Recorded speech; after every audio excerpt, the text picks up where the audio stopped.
तो भाई अब लड़कों को मरने के लिए शादी नहीं करनी पड़ेगी, क्योंकि अब ऐसा केस आ रहा है कि आपको शादी करने की जरूरत नहीं है और आपकी जान चली जाएगी। ऐसा ही केस आया है पुणे से।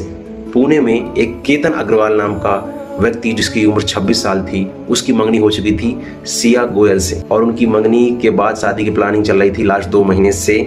और तभी केतन अग्रवाल जी का बर्थडे आता है और बर्थडे में उनकी प्लानिंग बनती है कि हम चलते हैं फोर्ट घूमने।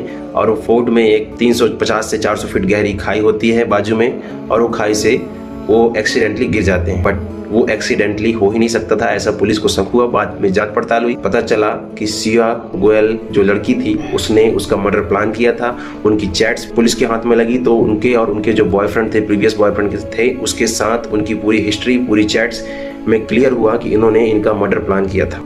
और इतना ही नहीं, उसकी शादी के लिए केतन अग्रवाल की फैमिली और वो सिया गोयल की फैमिली अच्छे खासे पैसे वाले थे। उन्होंने जयपुर में शादी के लिए 17 करोड़ का पैलेस बुक कर चुका था और 2 प्राइवेट जेट बुक हो चुके थे दोनों ही फैमिली के लिए। और उस बॉयफ्रेंड के साथ वो लड़की मिलके काम तमाम कर दी, और वो इकलौता बेटा था अपने। तो डियर गर्ल्स, मुझे पता है कि ऐसा क्यों हो रहा है। 3-4 साल में ऐसे बहुत से केसेस हो रहे हैं। ऐसा क्यों हो रहा है? क्योंकि इंडियन गवर्नमेंट के पास अभी भी ऐसा कोई स्ट्रिक्ट रूल नहीं है जो ऐसे केसेस में इन लड़कियों को, महिलाओं को कुछ ऐसी सजा दे सके जो बहुत ही स्ट्रिक्ट हो और बहुत ही इतनी वर्स्ट हो कि लड़कियां उस चीज को प्लान करने में उनकी रूह कांप जाए। इंडियन गवर्नमेंट के पास ये ऐसे रूल कभी नहीं बना पाएगी, और ऐसे ही किसी के बेटे मरते रहेंगे, ऐसे ही लड़कियां इन गवर्नमेंट्स के रूल का यूज करेंगी और ऐसे ही ये कानून चलता रहेगा। So please, my dear Indian government, Indian Supreme Court, please make a rule for this type of bills.